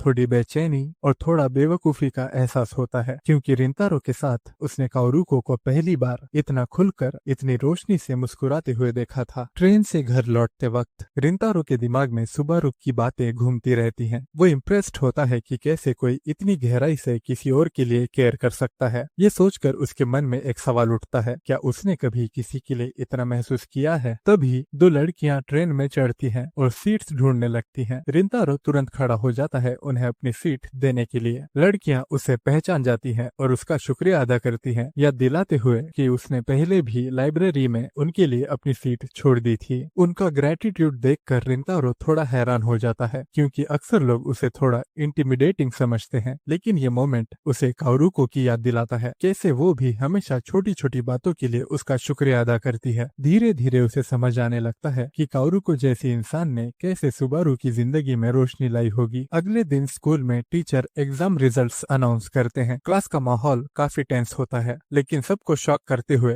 रिंतारो और शोहे दोनों पास हो जाते हैं। पूरी क्लास खुशी से झूम उठती है। उनके सो कॉल्ड सबसे बड़े इडियट्स ने कमाल कर दिया है। खुशी से भरा हुआ रिंतारो अपनी फीलिंग्स शेयर करता है। पूरी क्लास इमोशनल हो जाती है और साकू की तारीफ करती है, क्योंकि उसने ही सबको इतनी मेहनत से पढ़ाया। लड़के साकू का शुक्रिया अदा करते हैं, लेकिन रिंतारो के दिल में सबसे ज्यादा शुक्र काओरुको के लिए होता है, क्योंकि असली मोटिवेशन उससे ही मिली थी। वो काओरुको को मैसेज भेजने का सोचता है, लेकिन उसे सुबारू की बात याद आ जाती है और वो अपना फोन वापस रख देता है। अचानक सेलिब्रेशन के बीच साकू ज्यादा ही एक्साइटेड हो जाता है और रिंतारो के डेस्क से टकरा जाता है, जिससे उसकी बुक्स नीचे गिर जाती हैं। जब वो उन्हें उठाने में मदद करता है तब उसकी नजर एक खास नोटबुक पर पड़ती है जो काओरुको ने रिंतारो को दी थी। उस पर काओरुको का नाम लिखा होता है और एक हार्ट फेल्ट विश भी लिखी होती है कि रिंतारो एग्जाम्स में अच्छा करे। सीरियस टोन में साकू रिंतारो से पूछता है ये क्या है। रिंतारो जबरदस्ती नोटबुक आयातो से ले लेता है। अचानक सभी शोहे को काओरुको का नाम लेते हुए सुनते हैं और तुरंत पहचान जाते हैं कि वो वही लड़की है लाइब्रेरी वाली जिसे सुबारू ने प्रोटेक्ट किया था, जिसे रिंतारो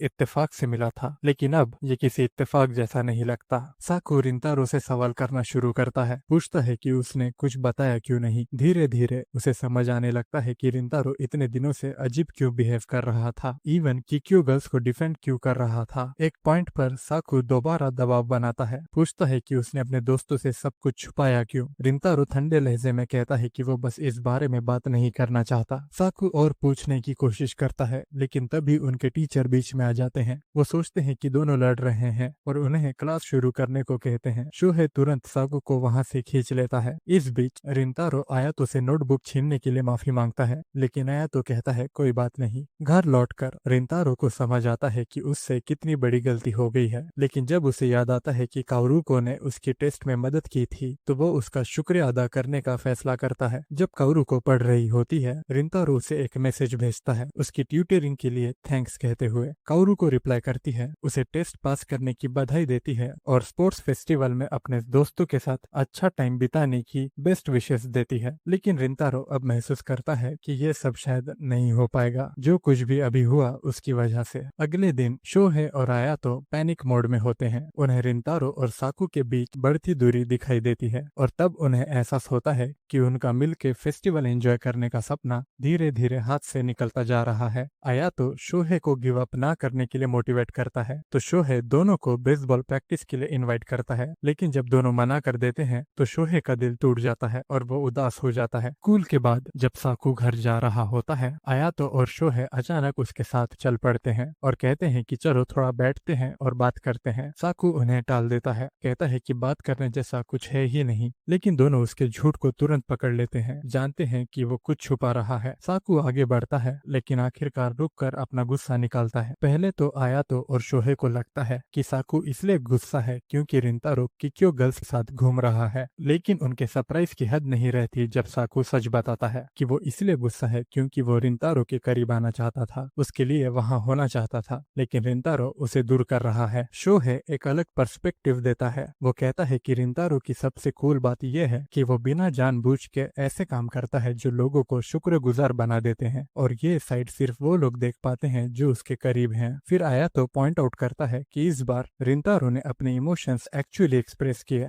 जो पहले कभी नहीं हुआ था। आयातो के लिए ये बड़ी बात है, एक प्रोग्रेस का साइन। वो कहता है कि जब वक्त सही होगा रिंतारो खुद उनके पास आएगा और अपना दिल खोल के बात करेगा। ये बात साकू के दिल में उम्मीद की एक छोटी सी रोशनी जगा देती है और तीनों मिलके रामेन खाने जाने का प्लान बना लेते हैं। इसी बीच कैफे में रिंतारो की मॉम नोटिस करती है कि उसका चेहरा उदास है। उन्हें शक होता है कि शायद उसके टेस्ट फिर से खराब गए हैं, लेकिन जब रिंतारो बताता है कि उसका एक भी टेस्ट फेल नहीं हुआ तो वो हैरान रह जाती हैं। रिंतारो उन्हें यकीन दिलाता है कि उसने बिल्कुल ईमानदारी से सब पास किया है। तभी काओरुको कैफे में आती है और रिंतारो तुरंत छुप जाता है। काओरुको उसकी मॉम से बात करने लगती है, कहती है कि उसका कुछ मीठा खाने का मन हो रहा है, जो रिंतारो की मॉम को तुरंत रिंतारो की याद दिलाता है। जैसे ही वो उसका नाम लेने लगती है रिंतारो उन्हें चुप करवाता है ताकि काओरुको उसे देख न ले, लेकिन रिंतारो की मॉम शरारत से उसे खींचकर काओरुको के सामने ले आती है और बताती है कि वो एक सी थ्रू मिरर के पीछे छुपा हुआ था। काओरुको हैरान रह जाती है और थोड़ी सी एम्बेरस भी हो जाती है कि रिंतारो ने उसकी मीठा खाने वाली बात सुन ली। विंगमैन बनते हुए रिंतारो की मॉम उससे कहती है कि काओरुको का ऑर्डर ले लो और खुद किचन की तरफ चली जाती हैं। जब काओरुको डिसाइड कर रही होती है कि क्या ऑर्डर करे, वो अचानक दोनों हाथ उठाकर रिंतारो से हाई फाई मांगती है, टेस्ट पास करने और उसके आने वाले स्पोर्ट्स फेस्टिवल के लिए सेलिब्रेट करने के लिए। लेकिन ये बात रिंतारो को दिन में हुई टेंशन याद दिलाती है और वो उसे एक फीका सा हाई फाई देता है। काओरुको तुरंत महसूस कर लेती है कुछ तो गड़बड़ है। पूरी बात ना जानते हुए भी वो रिंतारो को एक छोटी सी सलाह देती है, कहती है कि जब भी मन उदास हो कुछ टेस्टी खा लेना चाहिए। लेकिन जब काओरुको हकलाने लगती है रिंतारो जोर से हंस पड़ता है। उसे ये देखकर दिल से खुशी होती है कि काओरुको कितनी मेहनत कर रही है उसका मूड ठीक करने के लिए। उसकी हंसी देखकर काओरुको भी रिलैक्स्ड महसूस करती है और जैसे ही वो मुस्कुराकर रिंतारो की तरफ देखती है रिंतारो के दिल के अंदर प्यार के फूल खिलने लगते हैं। जब काओरू को जाने लगती है, वो वादा करती है कि वो फिर आएगी और रिंतारो उसके जाने के बाद बिल्कुल लव स्ट्रक रह जाता है। उस मोमेंट में उसे एहसास होता है कि काओरू को कितनी अमेजिंग है। सिर्फ उसकी प्रेजेंस ही उसके मन की परेशानी को दूर कर देती है। और जब वो अपनी पहली सुबारू से हुई बातचीत को याद करता है तो उसे समझ आता है कि उसने सुबारू की रिक्वेस्ट सिर्फ काओरू को के लिए रिस्पेक्ट की वजह से नहीं ठुकराई थी, बल्कि उसके अंदर कुछ और गहरा, कुछ और स्ट्रॉन्ग इमोशन जाग रहा था। बाद में कैफे बंद करने के बाद रिंतारो देखता है कि इसकी मॉम एक सेलिब्रेटरी डिनर तैयार कर रही होती है। जब वो पूछता है कि किस खुशी में, तो वो कहती है कि एग्जाम्स पास करने की, जो उन्हें खुद मुश्किल से यकीन हुआ। वो उसे उसके ग्रेड्स दिखाने के लिए कहती है और जैसे ही देखती है खुशी से झूम उठती है। रिंतारो कहता है कि बस मुश्किल से पास किया है, लेकिन उसकी मॉम कहती है कि छोटी उम्र से वो ऐसा लड़का था जो जल्दी गिव अप कर देता था, लेकिन अब जब वो देख रही है कि उसने किसी चीज के लिए सच में मेहनत की है तो उन्हें पहली बार असली खुशी महसूस हो रही है। वो मानती है कि रिंतारो अभी भी अपनी परेशानियों से जूझ रहा है और याद दिलाती है कि एक माँ की इंस्टिंक्ट्स कभी गलत नहीं होती। फिर वो कहती है कि उन्हें फक्र है कि रिंतारो सिर्फ पढ़ाई में ही नहीं बल्कि इमोशनली भी ग्रो कर रहा है। हाँ, वो अभी भी चीजें ज्यादा सोचता है, लेकिन साथ ही साथ उसने ये भी सीख लिया है कि उसके लिए क्या सच में इम्पोर्टेंट है, और यही बात उन्हें सबसे ज्यादा खुशी देती है। इसी बीच घर जाते वक्त काओरुको का दिल धड़कने लगता है। रिंतारो को इतना खुलकर हंसता हुआ देखकर उसे लगा नहीं था कि वो इतना क्यूट भी हो सकता है। मुस्कुराते हुए वो अपना फोन चेक करती है, इस उम्मीद में कि शायद रिंतारो का मैसेज आया हो, लेकिन अचानक एक मैसेज आता है। रिंतारो का नहीं बल्कि सुबारू का, जो उसे मिलने के लिए कह रही होती है। कहीं और एक पार्क में सुबारू अकेली बैठी होती है और काओरुको के साथ अपनी दोस्ती याद कर रही होती है। जब काओरुको वहां पहुंचती है, सुबारू उसके कपड़ों को देखकर पूछती है कि क्या वो कहीं गई थी। काओरुको हल्का सा मुस्कुराते हुए मान लेती है कि हाँ, वो गई थी। फिर काओरुको अपनी नजर प्लेग्राउंड की तरफ घुमाती है, वही जगह जहाँ उनकी पहली मुलाकात हुई थी, और उस जगह को देखते ही पुरानी यादें उसके दिल में ताजा हो जाती हैं। फिर वो सीधा सवाल करती है, तुम्हें मुझसे क्या बात करनी थी? और तभी सुबारू अचानक एक तीखी ऑनेस्टी के साथ कन्फेस करती है, मैं रिंतारो से मिली थी, तुमसे छुपके। अपने मन में सुबारू ने हमेशा काओरुको को एक खिलती हुई नीली कली के रूप में देखा था, खुद के लिए एक असली हीरो। उसे याद था वो दिन जब काओरुको प्लेग्राउंड में उल्टी लटकने के बाद गिर गई थी। सुबारू चिंता में रो पड़ी थी, लेकिन काओरुको फिर भी मुस्कुराई और उसे शांत किया। बहुत समय तक सुबारू ये चाहती थी कि वो काओरुको जितनी स्ट्रांग हो सके, लेकिन अब उसे समझ आता है कि वो उस ताकत के आसपास भी नहीं है। वो काओरुको को सब कुछ बता देती है। कैफे में रिंतारो के साथ उसे देखने से लेकर रिंतारो को उससे दूर रहने के लिए कहने तक, वो डीपली माफी मांगती है, ये समझकर कि उसने काओरुको को चोट पहुंचाई। लेकिन काओरुको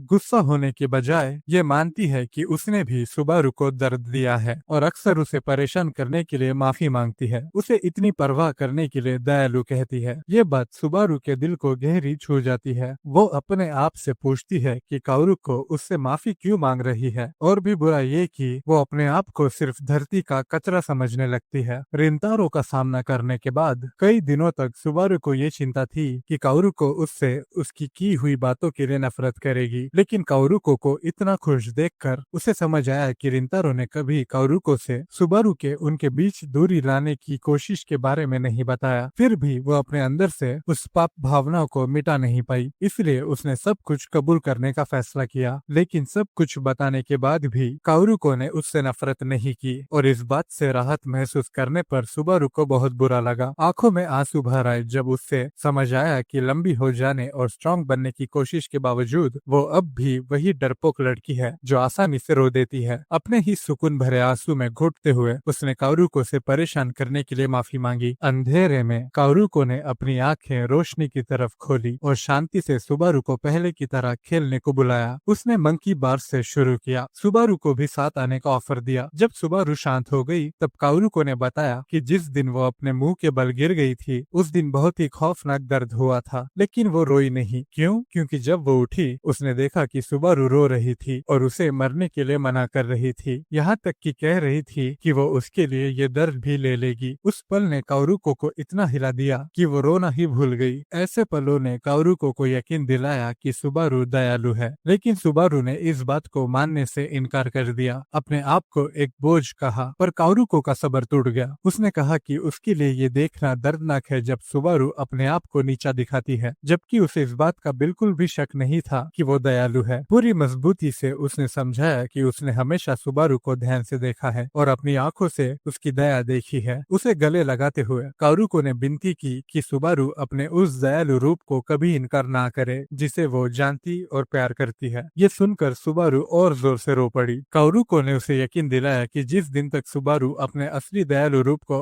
अपनाने और प्यार करने लगेगी, तब तक वो उसे याद दिलाती रहेगी और उससे ये कहती रहेगी कि वो उससे प्यार करती है। ये बातें सुबारू को याद दिला गई कि कारुको हमेशा ऐसी ही रही है। उसने अपनी हीरो को गले लगाया और पूछा कि रिंतारो के बारे में वो क्या करना चाहती है, पूरी तरह उसकी सूझबूझ पर भरोसा करते हुए। कारुको ने जवाब दिया कि वो अब भी रिंतारो से मिलना चाहती है और सुबारू उसके चेहरे पर चमक देख सकती थी जब वो उसके बारे में बात कर रही थी। धीरे से उसने पूछा कि क्या कारुको उसे पसंद करती है। कारुको ने माना कि ना सिर्फ वो उसे पसंद करती है बल्कि उससे गहरा प्यार भी करती है। ये सुनने के बाद सुबारू ने कारुको को बताया कि जब मैंने रिंतारो को तुमसे दूर रहने को कहा तो उसने मना कर दिया, और ये सुनकर कारुको की खुशी और बढ़ गई। सुबारू ने अपनी हीरो को और जोर से गले लगाया, ये जानते हुए कि कारुको उसे वैसे ही प्यार करती है जैसे वो है। उसने सोचना शुरू किया कि शायद एक दिन आएगा जब वो कारुको की बातों को अपनाएगी और उसके साथ गर्व से खड़ी रहेगी, जैसे दो फूल जो शान के साथ खिल रहे हो। उसके बाद वो दोनों साथ घर की तरफ चले, तब तक जब तक कारुको को रिंतारो का एक मैसेज देखकर झटका नहीं लगा जिसमें उसने सुबारू का नंबर मांगा था। इसी बीच रिंतारो परेशान था, सोच रहा था कि जो पहले हुआ उसके बाद उसे सुबारू से बात करना जरूरी है। तभी कारुको ने उसे कॉल किया। जब उसने फोन उठाया तो सबसे पहले उसने कारुको से माफी मांगी कि वो उसके टेक्स्ट का जवाब नहीं दे पाया। उसने कहा कि उसे सुबारू से बात करनी है। बिना किसी वार्निंग के कारुको हंस पड़ी और फोन अपनी दोस्त को दे दिया, जिससे रिंतारो घबरा गया। जब उनकी बात हुई, रिंतारो ने कहा कि उसे कुछ बात करनी है। सुबारू ने कहा कि मिलकर बात करते हैं। अगले दिन वो अपने स्कूल यूनिफॉर्म्स में मिले। जब रिंतारो ने इस बात का जिक्र किया तो सुबारू ने बात टाल दी और उसका शुक्रिया अदा किया कि उसने चिंता की। बिना झिझक उसने पूछा कि कारुको से मिलने की उसकी इजाजत पाने के लिए उसे क्या करना होगा। सुबारू ने याद दिलाया कि वो कारुको की मां नहीं है, लेकिन रिंतारो ने समझाया कि उसे पता है कि वो कारुको की कितनी परवाह करती है और ये भी कि अगर वो कारुको से मिलता है तो शायद उसे परेशानी हो, फिर भी वो मिलना चाहता है, इसलिए उसने दोबारा पूछा। सुबारू ने सीधा जवाब नहीं दिया। उसने उसे याद दिलाया कि वो पहले ही डिसाइड कर चुका है कि वो कारुको से मिलता रहेगा। रिंतारो ने समझाया कि उसे पता है कि सुबारू ने जो किया उसका कारण क्या था, क्योंकि कारुको उसके लिए कितनी अहमियत रखती है, लेकिन फिर भी उसे उसका जवाब चाहिए था। उस पल सुबारू को समझ आया कि जिस आदमी से कारुको प्यार करती है वो एक कोमल दिल वाला इंसान है और उसे अपने उस सख्त रवैये पर अफसोस हुआ जो उसने रिंतारो के साथ किया था। अपने ही व्यवहार पर हंसकर उसने माना कि उसने कारुको को उनके कैफे में मिलने के बारे में बता दिया था, जिससे रिंतारो घबरा गया क्योंकि उसने कहा था कि वो उससे मिलना बंद नहीं करेगा। फिर भी सुबारू ने कहा कि जब तक वो कारुको से स्कूल के बाहर मिलता है तब तक उसका मन शांत रहेगा, क्योंकि कोई उनके रिश्ते के बारे में नहीं जान पाएगा। अचानक एक फुटबॉल आकर रिंतारो को लगता है। कैफे में मिले छोटे लड़के ने दौड़कर आते हुए उन्हें पहचाना, कहकर कि ये वही लोग हैं जिन्होंने उसकी मदद की थी। बॉल वापस देने के बाद उसने कहा कि दोनों बहुत करीब लगते हैं, जिस बात को दोनों ने तुरंत झुठला दिया, लेकिन लड़के ने जोर देकर कहा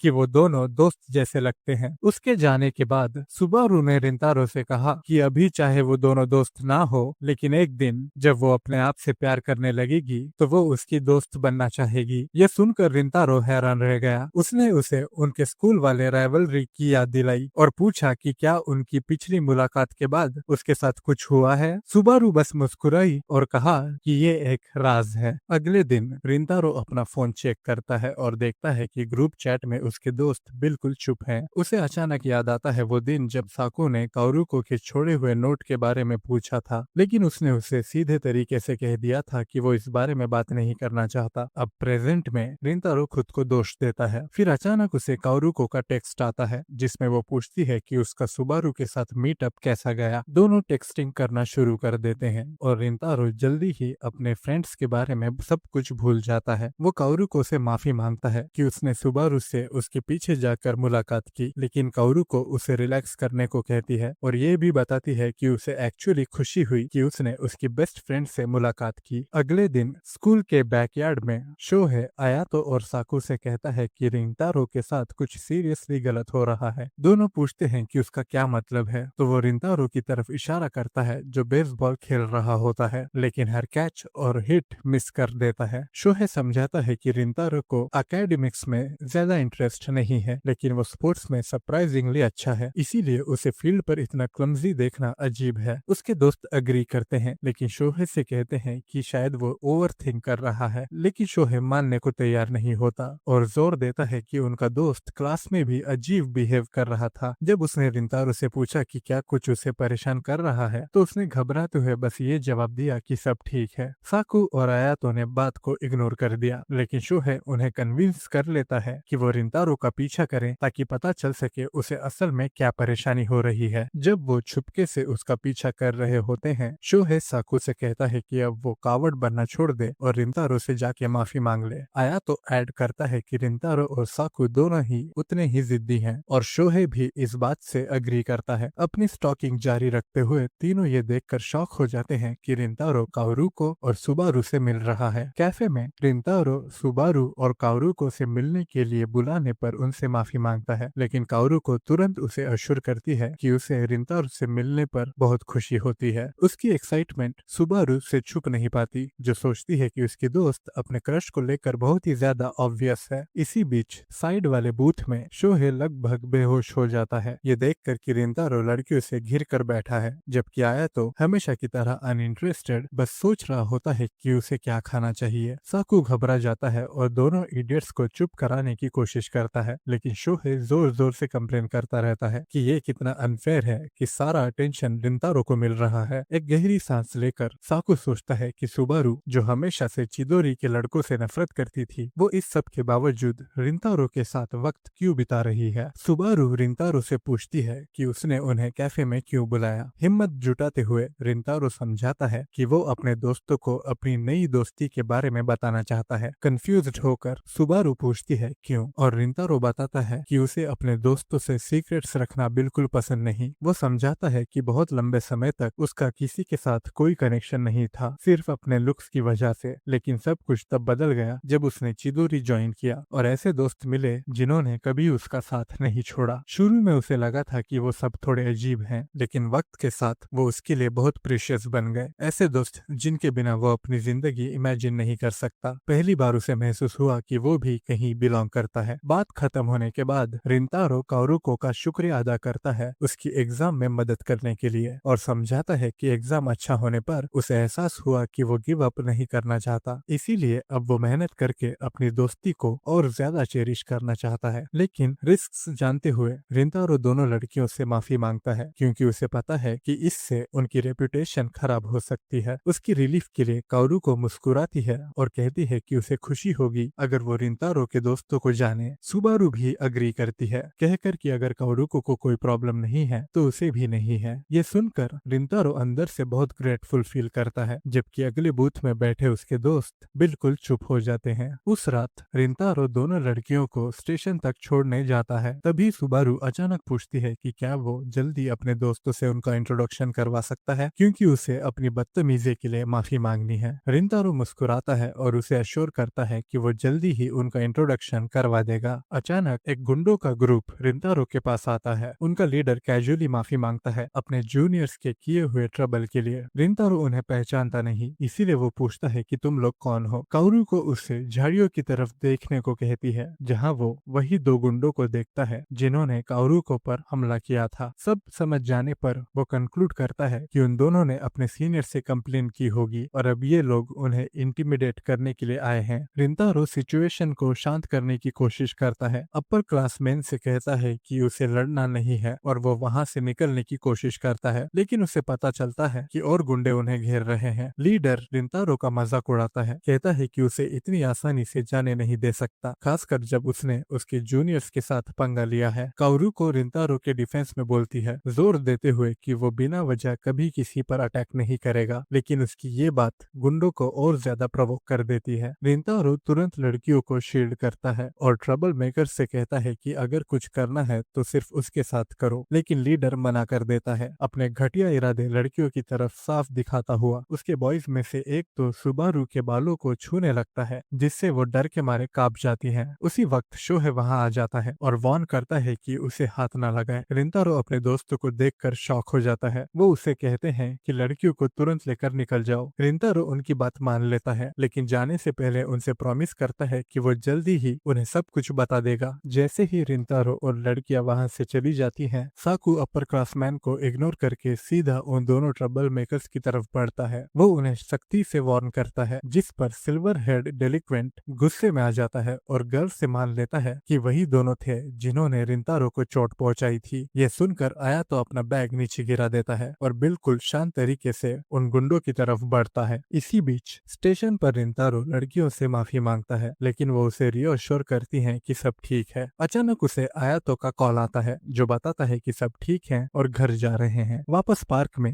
बाकी सब आयातो का बैग उठाकर उसकी तारीफ करते हैं, क्योंकि उसने अकेले ही सारे गुंडों को हरा दिया। आयातो उनकी तारीफ एक्सेप्ट करता है, लेकिन साथ ही गैंग को ये वार्निंग भी देता है कि दोबारा कभी रिंतारो की बेइज्जती ना करें। अगले दिन स्पोर्ट्स फेस्टिवल में लड़के रिंतारो के लिए चीयर करते हैं, लेकिन वो गेम में लगातार गलतियां करता रहता है। ध्यान ना लगा पाने के कारण वो एक्सक्यूज करके बाहर निकल जाता है, ये समझकर कि उसे पहले अपने दोस्तों से बात करनी होगी। किस्मत से उसके दोस्त खुद आ जाते हैं, जिससे रिंतारो अपने बिहेवियर के लिए माफी मांग पाता है। शोहे अपनी केयरलेस आदत के हिसाब से तुरंत बोल देता है कि उसे खुशी है कि उन्होंने रिंतारो का पीछा करने का फैसला किया था। अपनी गलती रियलाइज करते ही शोहे आयातो को पकड़कर भाग जाता है और साकू रुक कर रिंतारो से उसकी बदतमीजी के लिए माफी मांगता है। रिंतारो भी अपनी तरफ से माफी मांगने की कोशिश करता है, लेकिन साकू उसे रोक देता है, कहते हुए कि उसे बस ये बताना है कि वो उस पर पूरी तरह ट्रस्ट करता है। दोस्तों से सुलह करने के बाद रिंतारो एक होम रन मार देता है और अपनी टीम के लिए जीत पक्की कर देता है। उसके दोस्त उसके लिए चीयर करते हैं और रिंतारो आखिरकार बिना शर्माए खुलकर मुस्कुराता है। गेम के बाद शोहे रोने लगता है और अपने आप को उनकी हार का जिम्मेदार मानता है। लड़के उसे तसल्ली देने की कोशिश करते हैं, याद दिलाते हैं कि हमेशा एक और मौका होगा, लेकिन वो लगातार रोता रहता है, जब तक एक दयालु आइसक्रीम बेचने वाली आंटी उसका ध्यान हटाने के लिए उसे ताकोयाकी देती है ताकि वो शांत हो जाए। तभी रिंतारो को एक मैसेज आता है और वो अपने दोस्तों से पूछता है कि क्या वो फ्री हैं। थोड़ी देर बाद सब पार्क में मिलते हैं, जहां रिंतारो उनकी मुलाकात काओरुको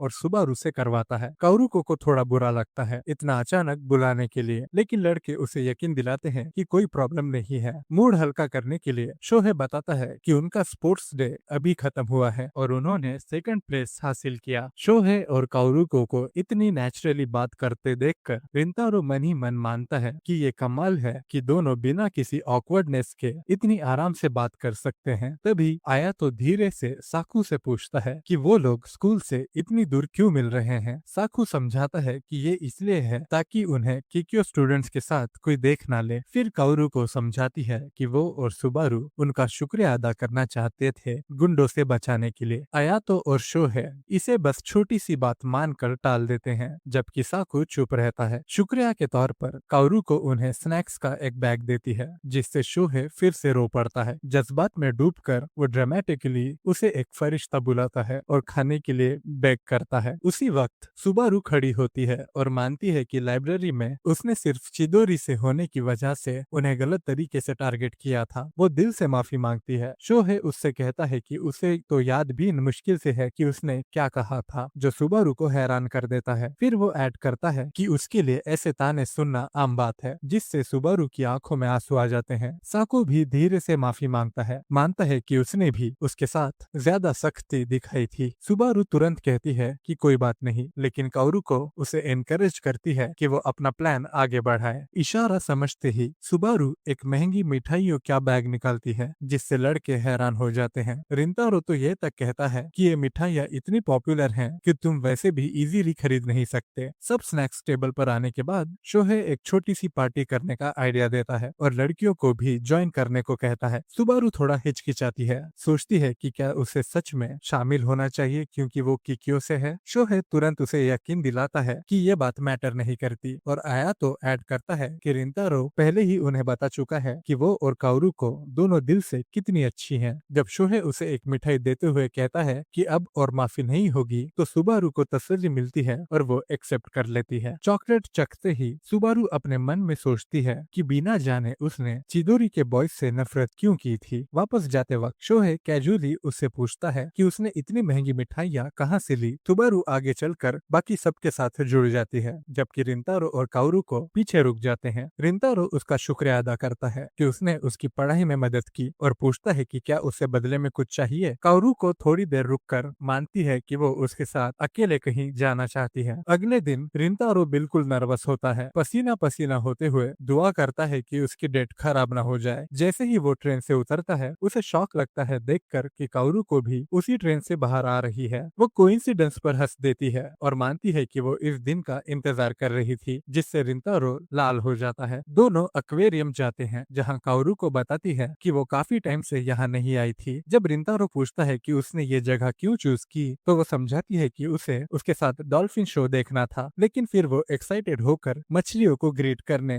राइड्स ट्राई करने और टेस्टी फूड खाने के बारे में बोलने लगती है। थोड़ा परेशान होकर वह रिंतारो से पूछती है कि क्या उनके पास सब कुछ करने का टाइम होगा। रिंतारो हंसकर उसे यकीन दिलाता है कि वो उसके सारे विशेष पूरे करेंगे। दोनों राइड्स एंजॉय करते हैं और बाद में खाना खाने बैठ जाते हैं। रिंतारो फिर से उसका शुक्रिया अदा करता है कि उसकी वजह से वो पास हो गया और खुद को एक बेवकूफ बुलाता है। काओरू को मुस्कुराकर उससे पूछती है कि उसका स्पोर्ट्स डे कैसा था। रिंतारो खुशी से बताता है कि उसने बहुत मजा किया, जिस पर काओरू को उससे कहती है कि वो सब फन मोमेंट्स शेयर करे। रिंतारो दिल खोलकर सब बताता है और बाद में जब डॉल्फिन शो का टाइम आता है तो वो वॉशरूम जाने का एक्सक्यूज बनाता है। बाथरूम में रिंतारो सोचता है कि काओरू को आज कितनी ज्यादा क्यूट लग रही है और उसकी मुस्कान उसके दिमाग से निकल ही नहीं रही। बाहर आने पर वो देखता है कि काओरू को एक रोती हुई छोटी लड़की को संभाल रही है। उस लड़की का नाम मीका है जो खो गई है और काओरू को रिंतारो से पूछती है कि क्या वो उसके पेरेंट्स को ढूंढने में मदद कर सकते हैं। रिंतारो थोड़ी चिंता करता है कि शायद डॉल्फिन शो मिस हो जाए, लेकिन काओरू को इंसिस्ट करती है कि वो बच्ची को अकेले नहीं छोड़ सकती। रिंतारो उसकी काइंडनेस से इम्प्रेस होता है और देखता है कैसे काओरू को मीका को तसल्ली देती है। काओरू को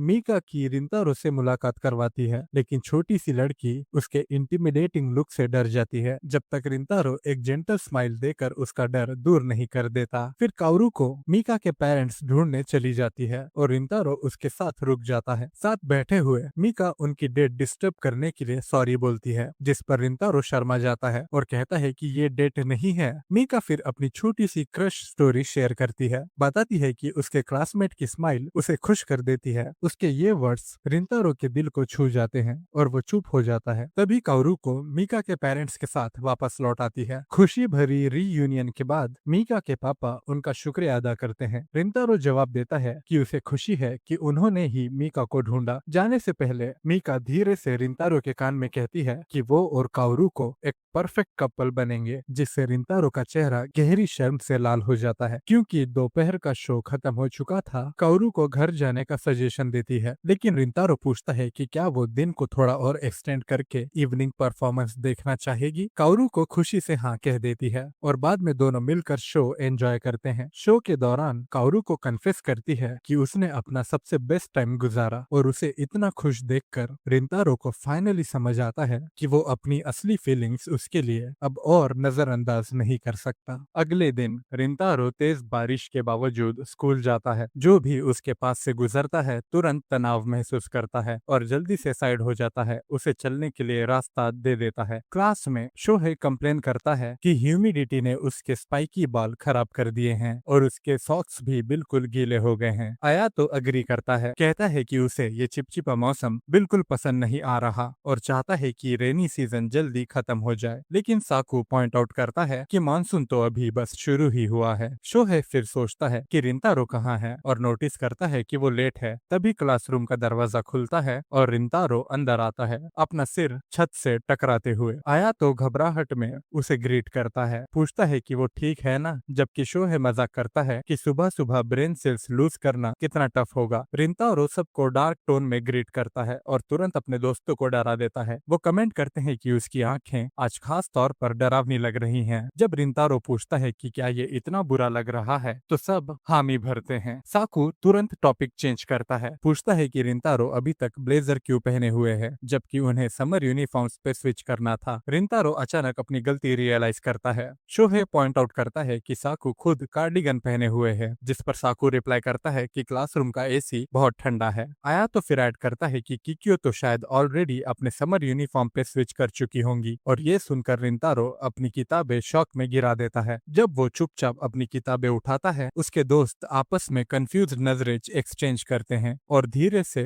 फुसफुसाते हैं, सोचते हैं कि शायद उसके साथ फिर से कुछ गलत हो रहा है। आया तो याद करता है कि उसने रिंतारो को लंच में उल्टे चॉपस्टिक से खाते हुए देखा था। फिक्र में वो सजेस्ट करता है कि उन्हें सीधा पूछना चाहिए कि क्या चल रहा है, लेकिन साकू इंसिस्ट करता है कि अगर रिंतारो बात करना चाहता तो वो खुद ही करता। तो वो लोग डिसाइड करते हैं कि इसे वैसे ही छोड़ देते हैं। शोहे फिर मूड हल्का करने के लिए सजेस्ट करता है कि उन्हें काफी टाइम के बाद एक साथ हैंग आउट करना चाहिए, लेकिन रिंतारो अभी भी सोच में डूबा रहता है। उसका दिमाग पूरी तरह से काउरुको में उलझा होता है। वो उसे अपने दिमाग से निकालने की कोशिश करता है, पर यह सोच उसे इमोशनल कर देती है। जब वो किक्यो बिल्डिंग की तरफ देखता है तो उसके दिमाग में यह सवाल आता है कि काउरुको सुबह क्या करती होगी, क्या वो पढ़ती है या फिर सुबारू और अपनी फ्रेंड्स से बातें करती है। ये रियलाइज करके कि वो फिर से काउरुको के बारे में सोच रहा है, वो शर्म से अपने डेस्क के पीछे छुप जाता है। खुद को समझाने की कोशिश करता है कि काउरुको का उस बिल्डिंग में पढ़ना कोई अजीब बात नहीं है, लेकिन डॉल्फिन शो में उसके साथ बिताए हुए वक्त की यादें उसे पूरी तरह से ओवरवेल्म कर देती हैं। अचानक ही शोहे उसका नाम लेता है और रिंतारो अपने ख्यालों से झट से बाहर आ जाता है। डर कर वो पूछता है कि क्या हो रहा है। शोहे माफी मांगता है उसे डराने के लिए और समझाता है कि वो लोग उसके घर जाने का प्लान बना रहे हैं, क्योंकि उनमें से कोई भी कभी वहां नहीं गया। जब रिंतारो कोई जवाब नहीं देता तो उसके दोस्त तुरंत उसे अश्योर करते हैं कि अगर उसे अनकंफर्टेबल लग रहा हो तो वो प्लान चेंज कर देंगे। अपने दोस्तों की तरफ देखकर रिंतारो रियलाइज करता है कि उसने कभी उनसे अपने परिवार के बारे में बात ही नहीं की। ये सोच उसे अपने बचपन में ले जाती है, जब उसके क्लासमेट्स गॉसिप करते थे कि एक बेकरी फैमिली से आना उसके लिए सूट नहीं करता। लेकिन उस पल में वो डिसाइड करता है कि अब वो अपने पास्ट को अपने ऊपर कंट्रोल नहीं करने देगा। शोहे रिंतारो को चुप देखकर परेशान हो जाता है और माफी मांगता है उसके घर का टॉपिक लाने के लिए। वो सजेस्ट करता है कि रिंतारो के घर के बजाय उसके ही घर पर हैंग आउट करते हैं, लेकिन रिंतारो अग्री कर लेता है उन्हें बुलाने के लिए। शॉक्ड होके वो सब पूछते हैं कि क्या वो सीरियसली कह रहा है, और रिंतारो उन्हें अश्योर करता है कि हाँ, बस उसे पहले अपने पेरेंट्स से पूछना होगा। शोहे एक्साइटमेंट से खिल उठता है, जबकि साकू और आयातो एक दूसरे को रिलीव नजरों से देखते हैं। जब सैटरडे आता है तो सब लोग रिंतारो की फैमिली ओन्ड बेकरी विजिट करते हैं। शोहे तुरंत पूछता है कि उसने पहले कभी उन्हें इसके बारे में क्यों नहीं बताया, जबकि आयातो एक्साइटेड होके कहता है कि उसकी फैमिली का बेकरी चलाना कितना कूल है। उनकी एक्साइटमेंट देखकर रिंतारो ओवरवेल्म हो जाता है और धीरे से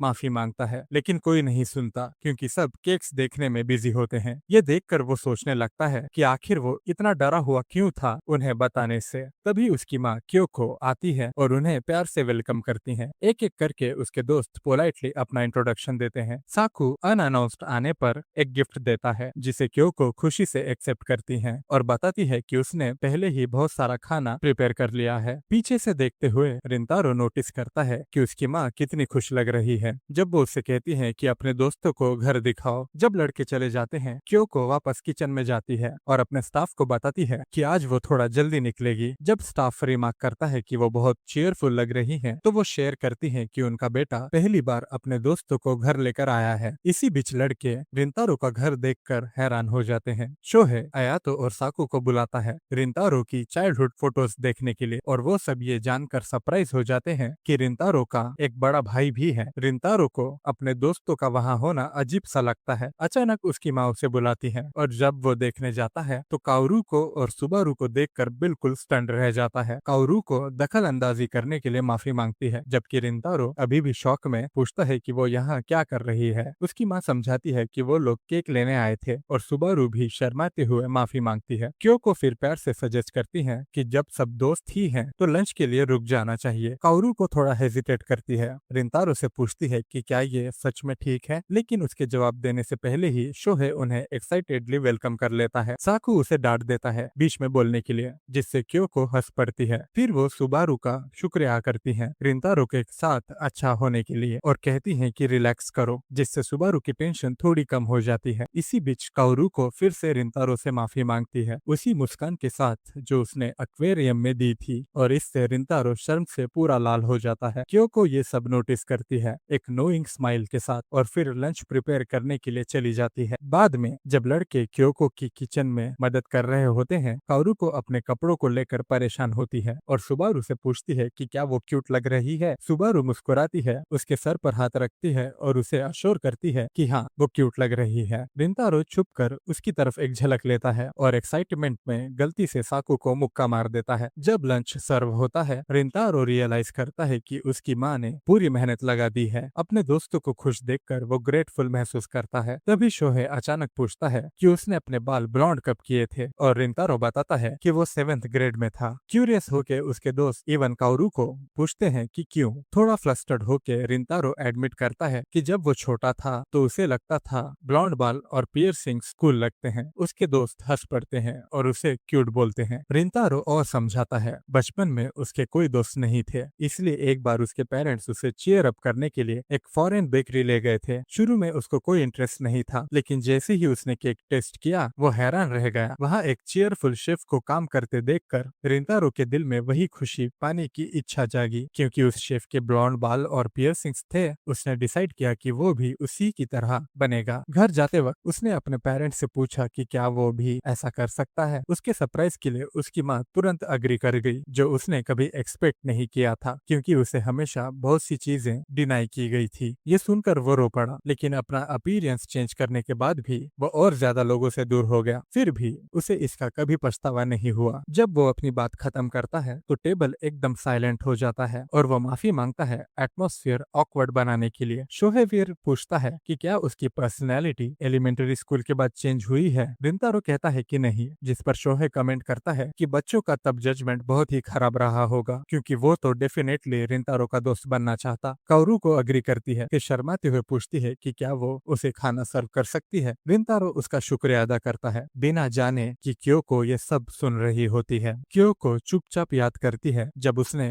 अपने खुद के पियर्सिंग्स करवाए थे। उसके हस्बैंड ने पूछा था कि क्या वो ये रिंतारो के लिए कर रही है, और उसने अपने बेटे के आंसुओं को याद किया था जब उसने दोस्तों को बनाने की कोशिश छोड़ देने की बात की थी। उस दिन उसके चेहरे की खुशी देखकर उसने डिसाइड कर लिया था कि वो हमेशा उसका सपोर्ट करेगी। मुस्कुराते हुए उसके हस्बैंड ने कहा था कि एक दिन रिंतारो समझेगा कि उसकी माँ उससे कितना प्यार करती है। उसने कहा था कि उसकी सिर्फ एक ख्वाहिश है, उसका नर्म दिल बेटा ऐसे लोगों से घिरा हो जो उसे खुशी खुशी अपनाए। वापस प्रेजेंट में क्योको घर को हंसी से भरा देखकर खुशी से अनाउंस करती है कि उसके पास सबके लिए केक है। काउरू को और शोहे एक्साइटमेंट में चीयर करते हैं और जाते वक्त रिंतारो तुरंत उसके पीछे भागता है उसे थैंक यू कहने के लिए। वो अपनी टोपी पहनती है, इमोशन से भरी हुई, और वापस काम पर चली जाती है। बाद में शोहे फुटबॉल वीडियो गेम में साकू को हरा देता है, जिससे साकू सल्क करने लगता है। शोहे उसे टॉन्ट करता है कि तभी वापस आना जब वो बेटर हो जाए, लेकिन आया तो याद दिलाता है कि वो तो बस लास्ट प्लेस के लिए खेल रहा था। आया तो फिर काउरुको की सरप्राइजिंग गेमिंग स्किल्स की तारीफ करता है। शोहे फिर रिंतारो की तरफ मुड़कर पूछता है कि क्या वो शॉप में मदद करता है। रिंतारो कहता है कभी कभी, और शोहे सोचता है कि समर ब्रेक बिजी होगा क्या। रिंतारो कहता है शायद नहीं, जिससे शोहे सजेस्ट करता है कि उन्हें साथ में हैंग आउट करना चाहिए। आया तो पूछता है कि रिंतारो क्या करना पसंद करेगा, और रिंतारो प्रपोज करता है या तो बीच जाना या फिर फायरवर्क्स देखना। शोहे इंस्टेंटली एक्साइट हो जाता है और तुरंत काउरुको और सुबारू को इनवाइट कर लेता है। काउरुको खुशी से एग्री करती है, लेकिन सुबारू सबको याद दिलाती है कि समर ब्रेक से पहले एग्जाम्स आने वाले हैं, इसलिए उन्हें मेहनत से पढ़ना होगा। दोस्त तुरंत ही डिफ्लेटेड हो जाते हैं। शोहे ड्रामा करते हुए काप कर कहता है कि रियलिटी ने उसे तोड़ दिया है। आया तो शांति से कहता है कि ये कभी ना कभी होना ही था। मजबूर होकर शोहे साकू की तरफ देखता है, लेकिन साकू उसकी मदद करने से सीधा मना कर देता है। तभी सबके सरप्राइज के लिए काउरू को सजेस्ट करती है कि सब मिलकर एक स्टडी ग्रुप बनाते हैं। ये सुनकर रिंतारो और उसके दोस्त उसे शौक में घूर कर देखते रह जाते हैं।